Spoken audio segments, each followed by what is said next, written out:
Hi guys, I'm going to do a quick overview of a new game which I have available, or it will be available very soon on Wargame's Vault. This is a pay what you want title, so you can pick it up absolutely free. And as you can probably tell, it is a samurai battle game.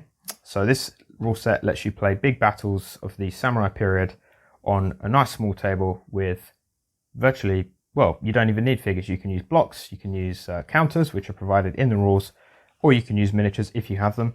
And the whole point of this is that I wanted to create a nice simple system that lets you have quick lunchtime games, and it can get people into the hobby as quickly and as easily as possible. So we'll have a quick flip through. So nice little contents page here. As you can see, there's not that many pages to it. The rules are very simple. They actually only take up 2 pages, 3 if you count the combat tables.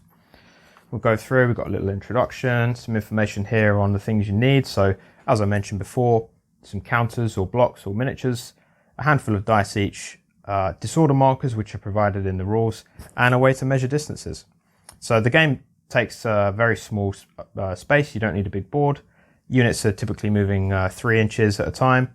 They only shoot 2 inches, so it's a nice compact game, and you really don't need a lot of stuff for it. You don't even need terrain really. I'll be producing other videos showing you how you can make some nice easy terrain nice and cheaply. So all of that sort of thing will be covered in upcoming videos. Got some information here on the armies. The armies that come with the game are matched pairs, so they're identical, but there's different units within each. So the units represent mixed formations of cavalry, missile troops, and infantry. And there's 4 different grades. So you have your hero units, which is represent the more kind of colourful characters. Elite swordsmen, those kind of people, they can do duels with each other with some optional rules. Standard units, weak units, to represent your levies and things. It's nice and simple. They only introduced a couple of little creases to the rules, just so that it keeps it nice and fast flowing and easy to remember. Then we've got some information here on how to set up the game. Nice simple turn sequence. As I mentioned before, rules take up 2 pages, so these are the core rules of the game. Nice and easy. 3 if you count the charts here. Very simple combat mechanisms. You roll 3 dice in melee combat and you're hitting on 4+, a couple of modifiers. You roll 2 dice when you're shooting. Again, there's a few little modifiers. And then winning the game. So a standard game has 12 units aside. You're looking to knock out 4 of your opponent's units to win the game. You can create your own scenarios as well if you want to. There's some optional rules here which add a bit more historical flavour to the game. So if you want to have your hero units being able to have personal challenges with each other, or you want to have there's a first to fight rule here, which basically means that before any combat in the game is fought, your units are all going to be very eager to try and be the first into combat, because there was a lot of honor associated with that, so that can mess up your plans.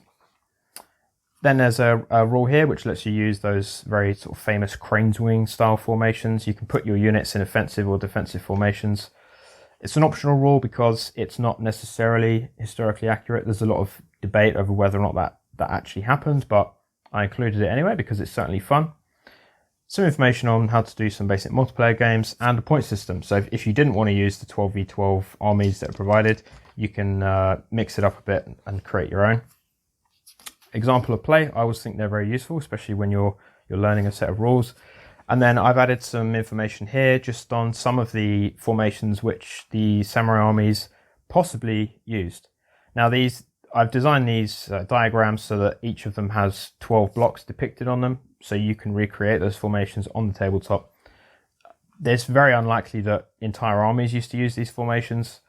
It was more likely that individual, like smaller groups of men within an army would have formed themselves into these, but as I mentioned before, they're certainly quite fun to use, and you can pit a defensive formation up against an offensive formation and see how it plays out. It's always good fun.